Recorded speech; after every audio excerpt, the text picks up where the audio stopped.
अस्सलाम वालेकुम नाजरीन, मैं हूँ आपकी सहेली, आपकी दोस्त हिना जनेजा।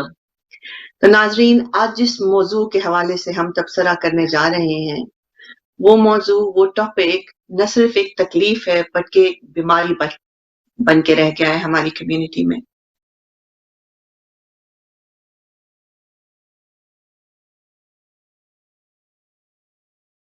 इस बीमारी ने, इस तकलीफ ने तकरीबन तमाम तर घरों को अपनी लपेट में लिया हुआ है। जी नाजरीन, इस बीमारी, इस तकलीफ का नाम है ड्रग एडिक्शन। और तकरीबन हर घर के अंदर कम से कम एक बच्चा, नहीं तो चंद अदद बच्चे इस ड्रग एडिक्शन का शिकार हैं। और हमारे वालिदैन जो हैं वो कंप्लीटली स्ट्रेस हुए हुए हैं, एंग्शियस हुए हुए हैं कि क्या वो वजूहात हैं, क्या मामलात हैं, क्या हालात हैं जिनकी वजह से हमारे बच्चे इस बीमारी, इस तकलीफ का शिकार हो जाते हैं। और इसी मौजू के हवाले से मजीद जानकारी हासिल करने के लिए हमारे आज मेहमान खुसूसी हैं सैफ बख्शी, जो कि ह्यूमन बिहेवियरल कंसल्टेंट हैं, स्पेशलिस्ट भी हैं। चूंकि वो खुद इस बीमारी का शिकार रह चुके हैं बहुत लंबे अरसे तक, और 4 साल पहले तक अल्हम्दुलिल्लाह उन्होंने इस बीमारी से निजात हासिल कर ली थी और खैराबाद कह दिया था अपनी ज़िंदगी के उस मंज़िल को। तो आज हम उन्हीं की ज़बानी मज़ीद जानने की कोशिश करेंगे कि वो क्या वजूहात हैं, जिनकी वजह से हमारे बच्चे इस बीमारी का शिकार हो जाते हैं, और किस तरह से हम मालूमात हासिल कर सकते हैं, वो क्या साइन्स हैं, जिनके मद्देनज़र हम समझ सकें कि हमारे बच्चे इस बीमारी से एडिक्टेड हैं। तो चलिए नाज़रीन, चलते हैं हम अपने मेहमान खुसूसी की तरफ, Saif Bakshi. Assalamu alaikum, brother Saf. How are you? And welcome on board. Walaikum salam, Sister Hina. Alhamdulillah. Very well. Thank you for having me again. How are you? You okay? Alhamdulillah, I'm very well. Always looking forward to having you on board and discussing such a critical topic with you, and being able to get such vital information from you, because obviously you're not only somebody who has a lot of knowledge around the subject matter, but you've experienced it firsthand yourself. So it's like a holistic approach you take towards sharing the information with our viewers, alhamdulillah. So let's just dive straight into it, Brother Saf. The first question today would be, I'm curious to know, or based on your experience, you can tell me, why do some people, get more prone towards being addicted and the others don't really? Yeah. And I get this question asked so many times to me, sister, and it's there isn't a specific answer. But the question I ask myself is not why the addiction, is why the pain. And people ask me, well, what drugs are addictive? It's not the drugs that are addictive. Drugs aren't addictive at all. Otherwise, we'd all be addicts. Yeah, behavior addiction is not. Otherwise, we'd all be behavioral addicts. If if if anybody would have a drink or a drug, they would immediately be addicts. It's not about that. It's about the dopamine rush. Okay, but why? We all have dopamine. Yeah, we all have we have an upper and lower mind, and we have the amygdala, which is the lower mind, if you like, and we're always trying to reach the dopamine fix. Uh, we as individuals are governed by this dopamine fix, but the question is why do we need certain things in our life, whether it be alcohol, drugs, shopping, video games, um, anything that we do excessively, or anything that we become addicted to? Why do we all have the need for this dopamine rush? So the question is, or the answer is, if you like, is what is missing in our life? Addiction for me was never the problem, and I think it's never the problem for anyone else. It's the solution, what they perceive and what I perceive to the problem. And usually, in my experience, something is missing in our life for us to go towards that way, for us to choose. Because initially, it is a choice. Initially, we choose whether to take a drink or drug. as human beings. We choose that. What leads us to that is, it can vary. It can be from trauma. It can be, but usually it is trauma, or it could be some kind of escape. Peer pressure is a big one, where you first try something out, especially in the societies that we live in, not just in England, but globally, it's a problem. Even in our countries, in Pakistan, in India, it's a massive problem, drug addiction. Yeah. In Pakistan, in the Punjab area, there's a massive heroin epidemic there, huge. And the whole of India, marijuana, cannabis, and of course heroin as well. So it's not, it doesn't just happen in the Western society, it happens in the global society. So the question is not why the addiction, it's why the pain. Yeah, absolutely, definitely. I agree with you on that 100%, that there's definitely something that is pinching us, that is hurting us from within, and we try to run away from that rather than facing it and looking for a solution for that specific problem. We try to escape from that, and I think in pursuit of that escape and not wanting to face that trauma or whatever that problem may be, we try to then consume and just maybe indulge in these kind of habits or addictions, if you like. So, but this app, I'm wondering what properties are there in these drugs that they literally Mm. allow people, in themselves, consume them, and at the end, the end result then becomes addiction. What kind of properties Mm. do these drugs But again, and I'm a strong believer. It's not so much the drugs or the behavior that make us do something. It's the dopamine rush behind it. It's because, as I said before, if, for example, I could be quite certain that if you were, for example, to have a glass of wine or whatever right now, I would be pretty much certain that you probably wouldn't be addicted straight away. I would probably, hands down, it wouldn't. Because not everyone who drinks wine, or not everyone who takes cocaine, or not everyone who takes any drugs, or not everyone who goes shopping, or everyone who plays video game becomes an addict. So there isn't a specific thing within those things that is addictive. It really is the person. It's about the mindset. I remember when I took my first drink, it was one because of peer pressure, but also it was a massive. It numbed the pain that I was going through. It helped me escape. So for me, I perceived it as a solution. It was like a solution to my problem. My problem was, as I mentioned in the previous show, was abuse. I was receiving abuse of all kinds on a daily basis for 6 years, and it was alcohol at that time that numbed the pain. So I used alcohol. Alcohol came into my life, and what I thought at the time as a savior. Okay, if I had spoken about this to other people, if I had gone to my parents, if I'd gone to someone who was wiser than myself, maybe, just maybe, I would have found a different solution, and it wouldn't have been drinking drugs. The problem happened is that because at such a young age, I found alcohol and drugs as a solution to any problem that I was going through. I took that with me to adult life, and I used that as a solution for everything. So it wasn't so much the drink or the drug that was addictive, it was my way of dealing with a problem that was occurring in my life. And thereafter, for many years in adult life, that's how I dealt with it. Um, see, we have the amygdala, okay, and with the amygdala we're constantly looking for the dopamine fix, okay, and people who do that, which is a lot of people, right, we become vulnerable, and basically we're going to be sold the fantasy. The fantasy is a definition of pleasure without pain, happiness without sadness, positivity without negativity.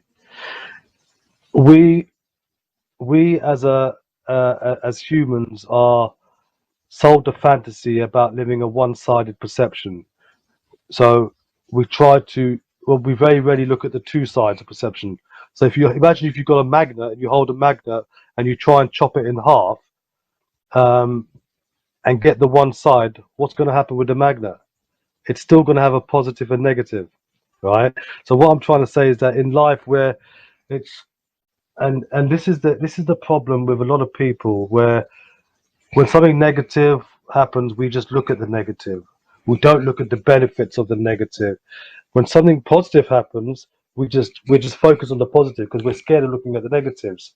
And then we have to look at both sides and bring it to a level. Um, because people do believe that there is a heaven, there's not a hell, but there's two. There is a positive, there is a negative, there is pleasure, but you can't have pleasure without pain, you can't have pain without pleasure. If you're wise and you understand Maxwell's equations, you know you can't get a positive without a negative. A magnet has a wholeness of both. Um, and I think that's where we get lost sometimes.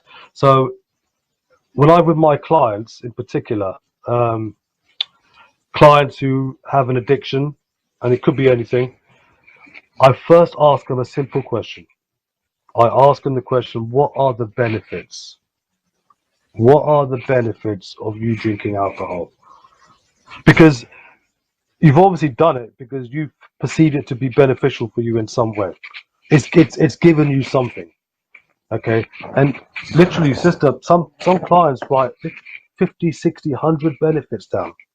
Okay, and you might ask the question, so why are we talking about benefits of something that's not good for you, something that's consequential? Because I need to know I need to know what the benefits are. What is making them do this? Why are they? What is missing in their life for them to do this?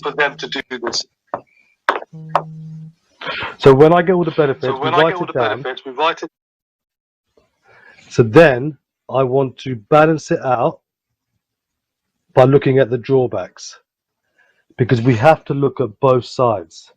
If we ignore the reason why the individual is doing drugs, is shopping a lot, is playing video games, if we ignore that reason, we're only looking at one side, and we're actually running away from the reasons why they're doing it. We have to, as individuals, a lot of people work like this, but with my clients, with my human behavioral research, and through working with my mentors, Dr. John D. Martini and Dr. Gabor Mate, we look at both sides. As I said, there's no predator without a prey. There's no prey without a predator. We have to look at both sides. Too many people in this world need a one-sided perception. One side. There's two sides to everything. And people choose to, and that's why when you see these motivational speakers or people who all they talk about is positive, positive, positive, positive, positive, and they're not even addressing the negativity, which I think can be very harmful, and and the person will not lead a fulfilling life. So even if you're doing something negative, you look at the benefits. What is beneficial for them doing that negative? And then we look at the drawbacks of the positives, and you bring it to an equilibrium. Once we're on a straight line, once we brought it here, only then we have a chance to live a fulfilling life. Only then we have a chance to be empowered as individuals. Because if we're striving for a one-sided world, and by definition I call it the fantasy, yeah, and the opposite of that is a nightmare. So if you strive for a one-sided world, the more your life becomes a nightmare. Simple as that. Because you're striving for something that's not available, and you're trying to avoid something that is unavoidable. Absolutely. You're basically living on extreme ends, either this way or that way. You need to be able to figure out a, smooth balance for yourself whereby you feel safe, you feel comfortable, and you feel positive in a flow state at all times. And I think the reason why all the motivation or most of the motivation speakers basically highlight the, positivity or positive side of everything is because words are really, really powerful, based on the information that you're giving to your subconscious mind, because that's where all the action takes place. So if we take an example of drugs, if we tell ourselves this is good for us, obviously that's the message we're giving to our subconscious mind. And then accordingly, we're going to start start acting upon it. And on the hindsight, if we go into the effect rather than the cause and balance it out, thinking that it's gonna, have more detrimental effects on us than reaping any benefits in short run and in long term either. So then obviously we're going to be acting accordingly, and we'll try to get done with it as soon as possible, be able to detoxicate our system, our mind, our body from this, what would I say? I really have no words to express, or any term to justify drug abuse, really. I think this addiction is, as we call it in Urdu, bimari. It's an ailment, and we need to deal with it appropriately. So, but this stuff, how can a parent identify, those signs if the child is fallen prey to addiction? Yeah, I think one of the signs is detachment from the family routine. Um, Isolation is a big one as well. Um, your child might be in the room all the time, or even doing things out of the ordinary, going out all the time, coming back late, not communicating like they used to, um, ignoring things that are being told to do, not attending family functions, not socializing, being quite drawn back. These are the behavioral changes that you may see in a child. Very similar in some cases to depression. Um, they might be sleeping a lot as well, because if they have been drinking or taking drugs heavily, and especially drugs that keep you awake, there will be a time where you get a come down. And when you get the come down, the only way to deal with that is to sleep. So they'll be sleeping more than normal. Um, so a very similar side to depression, which already tells you that it's not a great thing to do. But I guess disassociating themselves from reality, you'll see the changes, the behavioural changes, depending on what drugs they take. If it's cocaine or a stimulant of some kind, you'll see that their appetite will be reduced. They won't eat as much. They will look thin. They will lose a lot of weight because they won't be eating. If it's something like marijuana, cannabis, they'll eat more because it makes you want to eat. So then you'll see them eating junk food and ice cream and chocolates and everything in one go. That's a sign of someone who's maybe smoking weed, marijuana, cannabis. Someone who's on stimulants, whether it be methamphetamine, cocaine, uh, along those lines, they won't eat at all. So the eating habits will change, the sleeping habits will change, the communication habits will change. In terms of look, they'll lose weight. Usually the eyes will be red in color, the pupils will be red. The pupils are very small, then it's usually a stimulant, or it could be something like ecstasy, a drug like that. If someone is taking heroin, um, look out for marks on their arms. Again, they will also have lost a lot of weight. There'll be a lot of weight loss. So there are a lot of signs. And the smell. In terms of alcohol, you can smell that. In terms of cannabis, you can smell it on the clothes, especially the skunk that people are smoking. You can smell that from a mile away. So the smells can be different. You can't really smell cocaine as such, even though I could. But in terms of alcohol and cannabis, you can smell that. If you see someone chewing a lot of gum, having a lot of mints, that's another sign. But usually it's someone who's acting out of character. They're changing their character. They're not looking at you in the eye. They're sleeping a lot. They're not eating, or they're eating, depending on the drug. So there's quite a few signs. But I think the biggest one is reserved. They are reserved. They're keeping themselves to themselves, more so with family members. But if they're on a high from a stimulant, from methamphetamine, from cocaine, then maybe they might be talking a lot. They might be just talking. So different drugs, depressants, and stimulants do different things, but they both do things out of character. And in both situations, whatever drug or drink that they are taking, um, they they make the individual do something totally out of character. Now that's substance misuse. Then you've got the behavioural addictions, and again, there's similarities. The big addiction we have at the moment is video games and Facebook and social media. Some people are on it so much that it controls their life.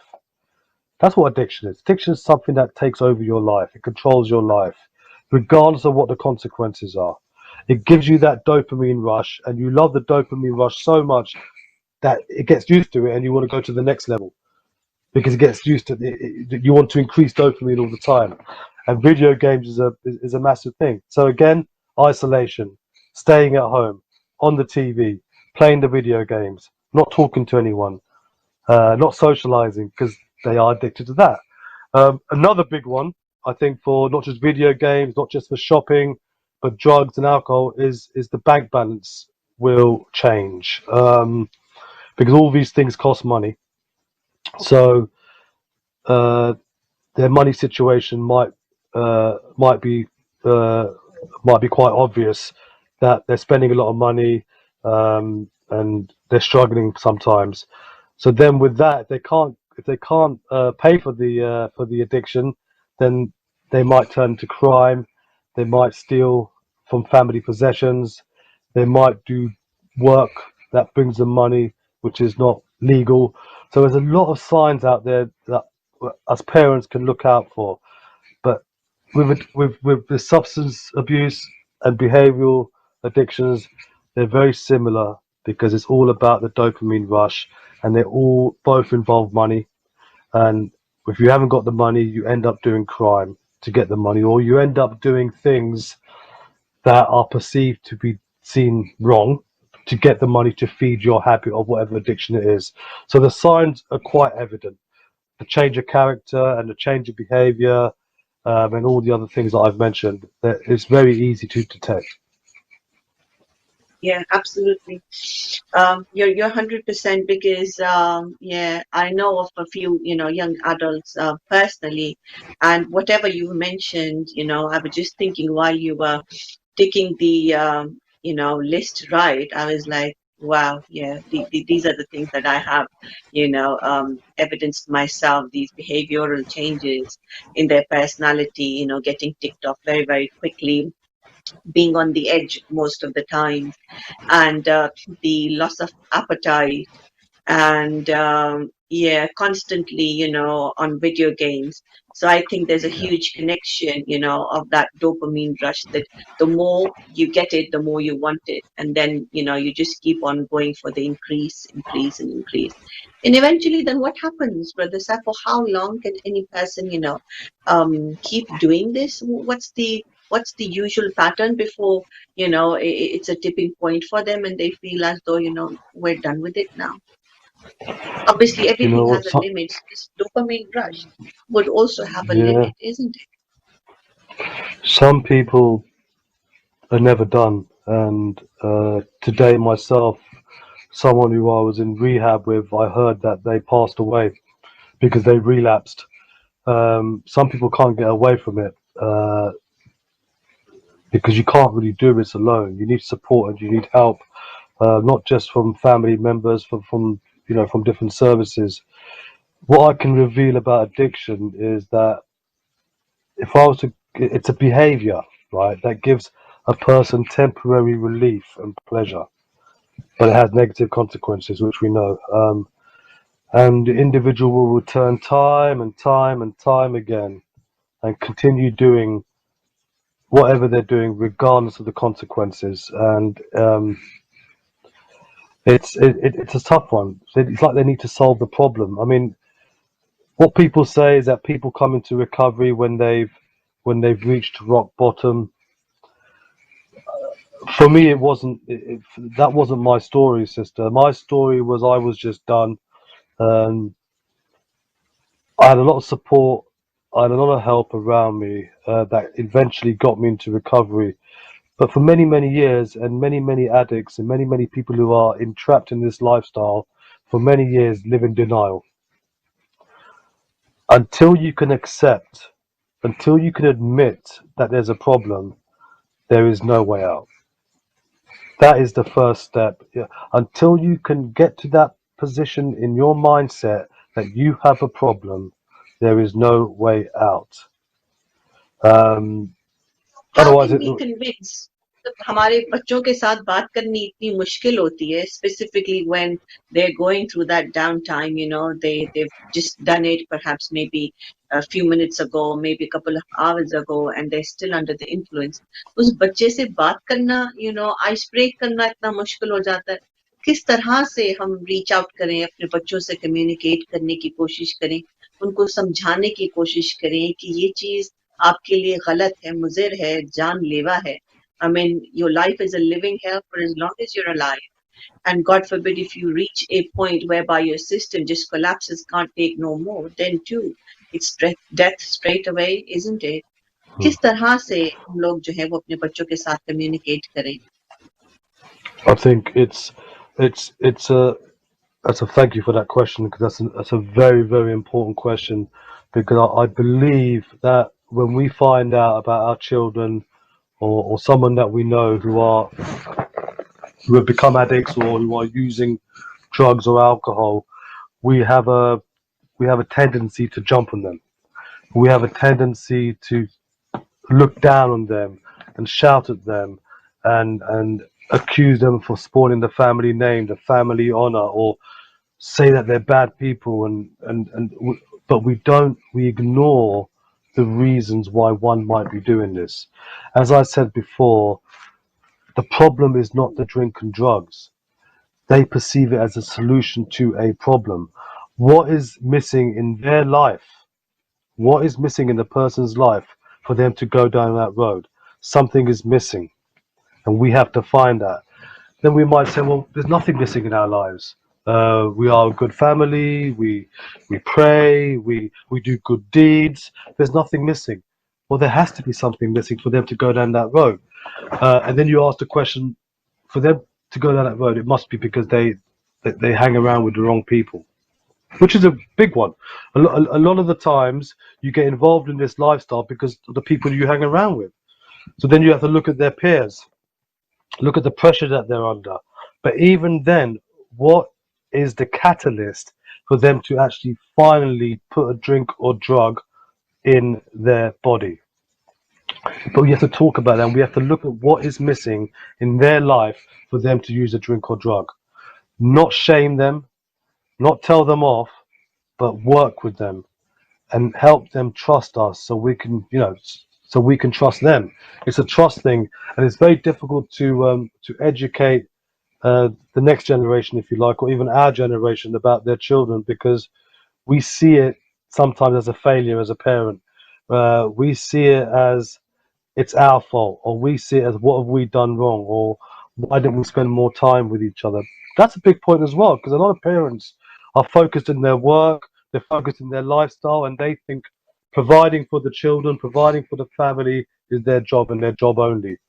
Again, missing out on a child's life, spending time with them, being present with them, learning about them, asking about what's worrying them. Is anything happened at school? Are they getting bullied? Are they getting pressured by other children to try a drink or drug? Because once you try it, right, and there's a very strong chance that you're going to like it, because it takes you out of reality. It does something, as I said, we go back to it. It gives you that dopamine rush. It gives you a dopamine rush like no other. Yeah, food is a massive dopamine rush. Shopping is a massive dopamine rush. Them too have consequences as well. Just like playing video games gives you a massive dopamine rush. That has a consequence as well. But drink and drugs also has a dopamine rush, but a bigger dopamine rush than what I've just mentioned. And that has serious consequences, like death, like jail, like mental health asylum, homelessness, losing everything. So I think rather than attacking and rather than frowning upon and putting the child down, it's we have to try and find out the reason why one has chosen this. What is missing in their life for them to go down that route? What are they going through? What is happening with them for them to choose? If it is for escape, if it is for survival, what are they escaping from? What are they surviving from? What is it? Now, that's why it's sometimes difficult for parents to address this. And it may need a third person to come in, or someone who knows, someone who's been there, someone who's a professional, or someone who's been there and come out the other side, someone on a level with them, someone who can level with them. Um, Maybe that might be easier. That's why people who go to counselors and empowerment coaches and addiction specialists like myself, an empowerment coach like yourself, um, we can look at things and we are the third person, and we might be able to get information out of the children that their parents wouldn't be able to get, because they're embarrassed, or they won't always tell the truth to their parents because they're used to a certain kind of response, and hence because of that the trust is not there. So sometimes it's very difficult for the parents to actually address this situation, but it's very easy for the parents to see the signs. And once they see the signs, maybe the parents can give the professionals or people who've been there a call and ask them to take over. All this is immaterial until they admit that they've got a problem. And until they admit and accept that there's a problem with drink or drugs or any kind of addiction, until they can take that first step, it's very difficult to get out of it. And that's why people say that they've got to hit rock bottom.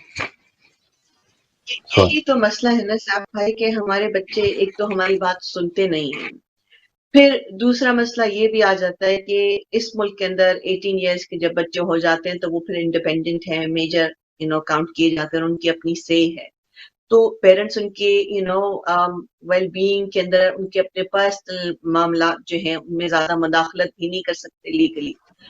और अगर बच्चे आपकी नहीं सुनते और being parents, if your child is above the age of 18, parents मुदाखलत नहीं कर सकते, दे कांट इंटरवीन और be nosy if you like in their personal matter. So then, I really don't understand that where is it gonna lead? वो बच्चा who's gonna, I understand that you've spoken about the element of being able to slowly, gradually befriend them, build that level of trust with them, whereby they open up and they're able to really come out with the bitter truth that what is the missing gap there that they're trying to fill in, through this solution of addiction, if you may.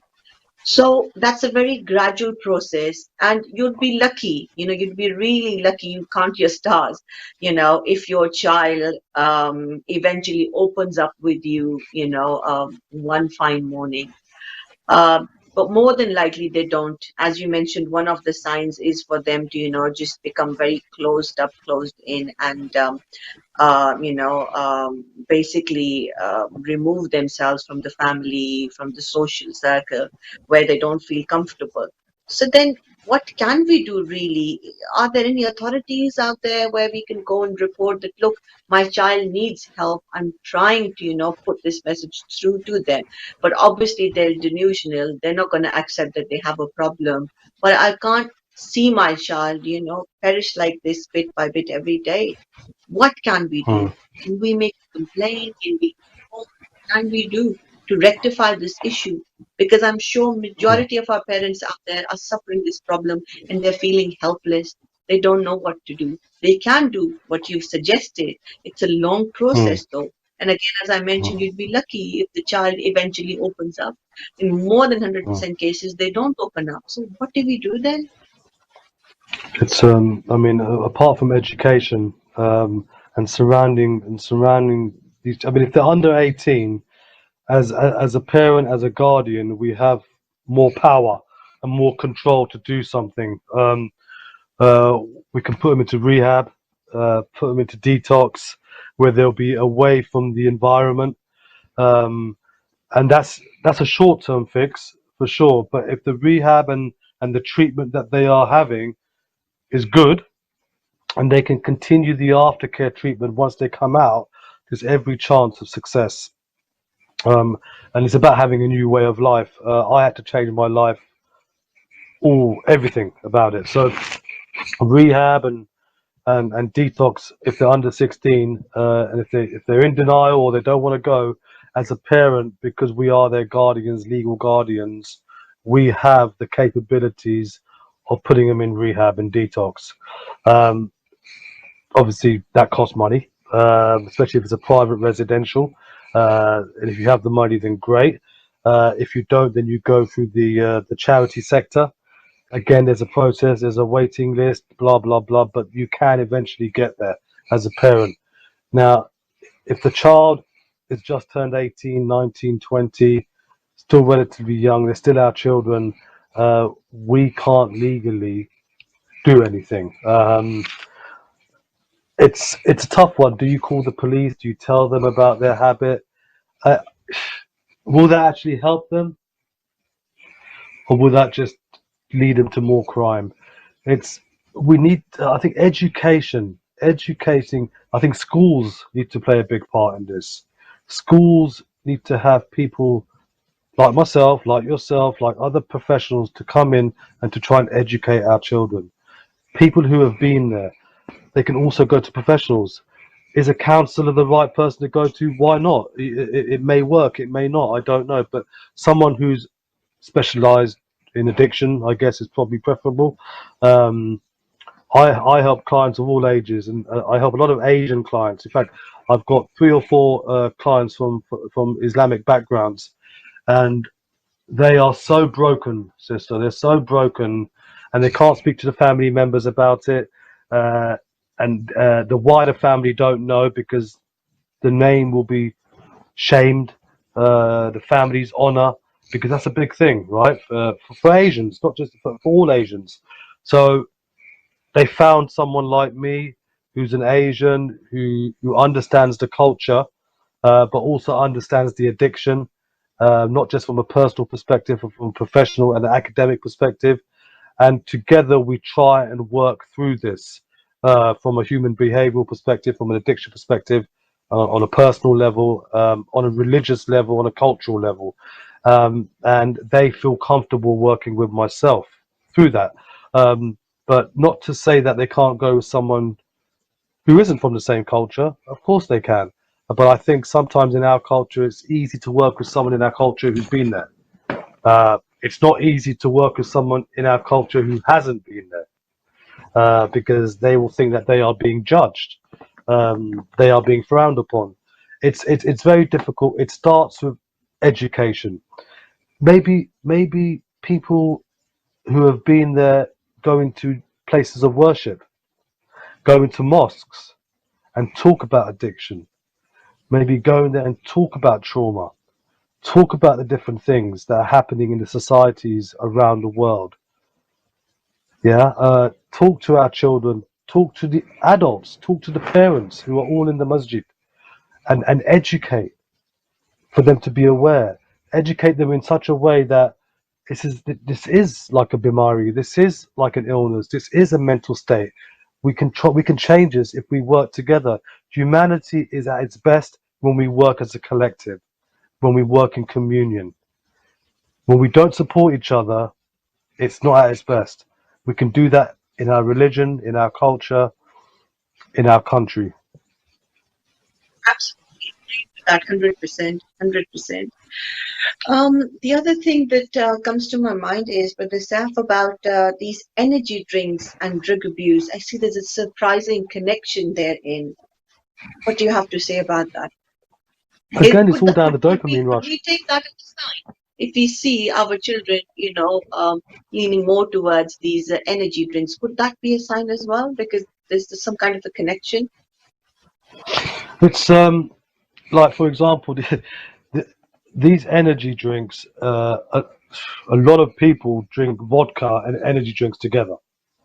Like the vodka Red Bull is like a well-known mix. So that's one thing. In terms of energy drinks, people drink that one because it helps them stay awake. It keeps them awake for whatever reason. So if you see someone drinking a lot of energy drinks, they're drinking it for a reason. They're drinking it because it helps them be alert. So then the question you have to ask is, why do they want to be alert? Or why do they need such a drink to help them stay alert? And yes, it's usually because of what they've done the night before or what drugs they have taken.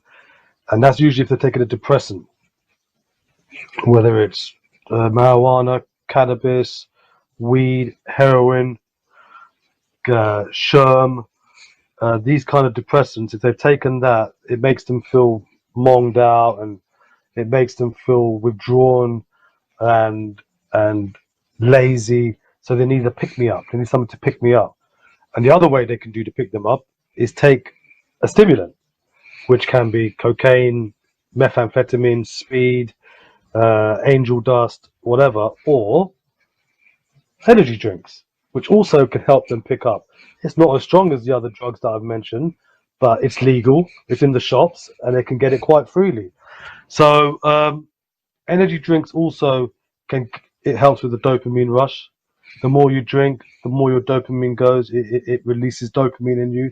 So it's very similar as a drug, but it's not as dangerous as substances that we use. So yeah, so they are linked.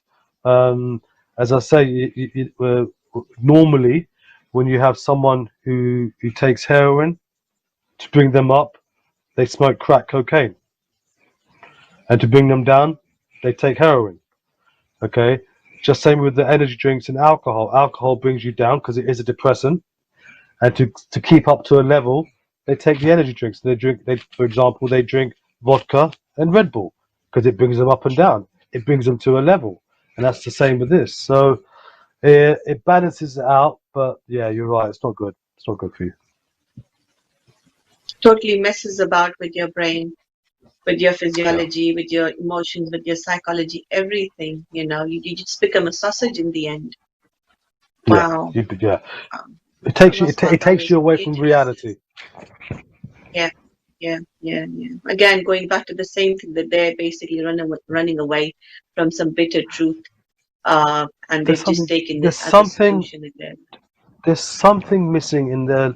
If someone turns to a drink or drug or does a lot of shopping or does a lot of video gaming, the question we have to ask ourselves is, what is missing in their lives for them to do this?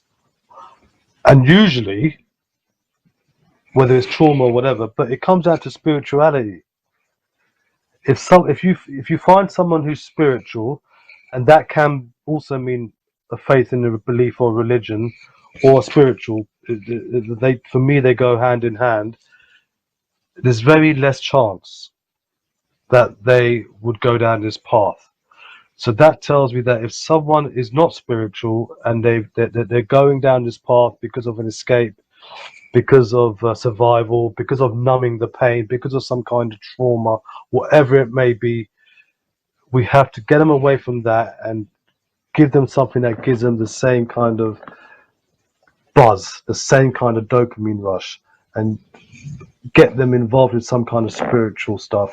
But they have to want to, and have to accept and admit that they've got a problem in the first place. Yeah, absolutely agree. And so say, for example, if somebody, has come to a point whereby they think, okay, we're done with it now, we've been there, we've done that, and we want to adopt a, different discourse of action in our life. We want to get a grip of our life. We want to straighten our path. So for those people, how easy is withdrawal? And what would cause a relapse? Yeah, well, firstly, I think it's important that if the behavior, if the drug of choice is alcohol, and somebody who's a daily drinker or drinks excessively, the first bit of advice that I would give is, do not stop immediately. Either cut down, reduce, or go to hospital, because alcohol is the only drug in the world that you can die from withdrawals. If someone suddenly stops drinking alcohol just like that, who's been drinking every day, there's a likelihood that they would experience sweats, shakes, and eventually that will turn into seizures, to fits. And if they get to that level, there's every chance that they will die. So if they experience any of those kind of withdrawals from alcohol, have a drink. I know it sounds funny, but have a drink because it could save their life, or go to the hospital. That's the first thing I want to say. Do not stop just like that, because it could kill you. Yeah.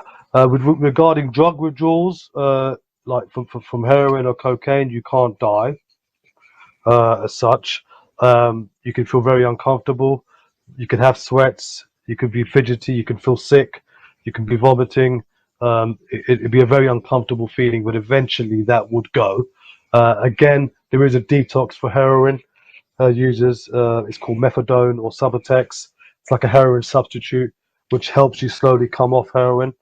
But in terms of withdrawals, every drug gives you a withdrawal. Alcohol you can die from. What I advise is either slowly reduce, again, depending on how much you use.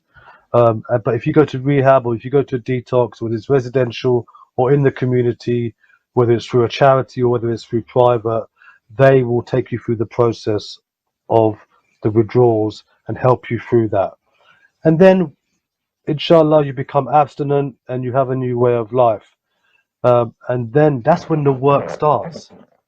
That's when the work starts, sister. I've been abstinent for a number of years, but I have to be alert every day. I have to be alert every day because outside there's a trigger everywhere. Everywhere there's a trigger.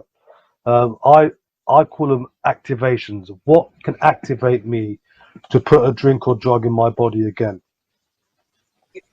In early recovery, I had to stay away from these kind of environments. I still do now because I don't enjoy them. When you go shopping into Sainsbury's or any supermarket, in early recovery, I had to stay away from the drink section because I've just come into recovery and I'm seeing drinks. It can be an activation for me. I had to definitely part with all my friends who were still in using, so-called friends. I had to change my circle of friends. Um, I made a conscious decision to stay with like-minded people, people who were also in recovery, people who also wanted to have a new way of life, people who were spiritual, people who had a belief in God. For me, that was a big thing for me. I stayed with people who wanted to get to the place I wanted to get to. As when we were drinking and taking drugs, I was staying with people who did the same thing. It works the opposite as well when you're trying to get clean and sober. I'd also stay with the people who had the same ambition, which was abstinence and to have a new way of life. So there's activations, there's cues, there's triggers everywhere we go. On the streets, bus stops, on television, posters, everywhere you look, somewhere is advertising alcohol. If you go to certain areas in Birmingham, in London, anywhere in the country, there's certain roads where there's drug dealers. Stay away from these areas because they can be potential cues. They can be potential triggers. This is what we have to take, this is what we got to think about. But on top of that, there's different smells, different clothes. You may have worn a certain garment every time when you did a drink or drug, or a night when you did something really heavy, and that might remind you of something. That can also be a trigger. It all depends on the level of addiction that you were in, because I remember when I was in the madness, someone asked me what my trigger was. I used to tell them my trigger was waking up, because I was so entrapped by addiction. Once I was awake, that's it. I was in on it. I couldn't get out of that lifestyle. The only time I got away from it was when I was sleeping. But once I come into my recovery, obviously I had to wake and look at other things, look at spiritual things, look at things that help me be of service to others, to do good things, to do things that empowered me, that empowered others, and that is why I got involved in the work that I do today. One, it helps me in my recovery, but two, it helps other people in their recovery as well. It's about giving a message of hope, because I was an addict and alcoholic for 33 years, as you know, sister. And if I could come out of that lifestyle, if I could come out of that destruction, the chaos that I caused myself and everyone around me, the overdoses, the stomach pumps, the near-death experiences, if I can come out on the other side, then anyone can. Alhamdulillah, Brother Saf, you're such an inspiration, such a great role model for so many, young adults, so many adults out there. And I'm sure that, through yourself being a role model for them, they would definitely, the journey of withdrawal or recovery for them, inshallah, is going to become easy. So, Jazakallah khair for coming on board and sharing such valuable information with us. It was a completely power-packed session today that I've had with you. So much information that I've got from you that I hadn't known before, and the impact, the detrimental impact that these variety of drugs have on your mind and your physiology. It's huge. I mean, as parent myself, I've got two teenage boys, and it was very important for me, to basically identify the triggers and the signs as well, because until and unless I'm unable to identify the whole process of what would trigger them, God forbid, if they went down that road, and what kind of signs to expect. So it's very important for me to know. And now I think I'm quite, well informed along those lines. So yeah, Jazakallah khair. I'm sure there are loads of parents out there, who are in a similar situation. Like myself or like yourself, and would want to know the answers to their concerns. So I think that after today's session, their quest has been pretty much fulfilled, and I'm making a dua, for all those parents out there who are feeling helpless today, all those parents whose children are in addiction. May Allah subhanahu wa ta'ala guides them and helps them through this journey of recovery. Ameen. So thank you very much again for coming forward. Ji Thank you. नाजरीन, Thank you. जैसा कि आपने सुना सैफ भाई को इतनी valuable information उन्होंने आज हमारे साथ शेयर की है। मुख्तलिफ जो ड्रग्स के फॉर्म्स हैं उनकी इंफॉर्मेशन उन्होंने हमें दी है कि how does it work, and what combinations are people taking at this point in time, और किस तरह से वो बच्चे जो हैं हमारे वो इस बीमारी का शिकार हो जाते हैं, लाहक हो जाते हैं, किस तरह से उनको रिकवरी की तरफ गामजन किया जाए। और ये सारी जो हमने आज डिस्कशन की है, इस डिस्कशन का जो लोबे लुबाब है, यहाँ की यूं कह लीजिए कि जो की मैसेज है यहाँ पर वो ये है कि हमें एज पेरेंट्स कॉन्शियस रहना है ऑफ द फैक्ट के हमें अपने बच्चों का दोस्त बनना है, बेहतरीन दोस्त बनना है, उनका कन्फाइडेंट बनना है, उनके साथ एक ट्रस्टेड रिलेशनशिप हमने डेवलप करना है, ताकि बच्चे अपनी जिंदगी में किसी भी मरहले से गुजरे वो अपने वालिदैन को गो टू पर्सन समझें, वो अपने वालिदैन को अपने लिए एज अ रोल मॉडल लें और अपने अपने वालिदैन को अपना बेहतरीन दोस्त समझें। और कोई भी प्रॉब्लम अगर उनकी जिंदगी में दरपेश आता है तो वो बड़ी फ्रीली अपने वालिदैन से आके कंफर्टेबली डिस्कस कर सकें कि अम्मी अबू मेरी जिंदगी में इस वक्त ये प्रॉब्लम गुजर रहा है, हो रहा है, और मैं उसको हैंडल नहीं कर पा रहा, आप मुझे काइंडली एडवाइस कीजिए कि मुझे क्या करना चाहिए।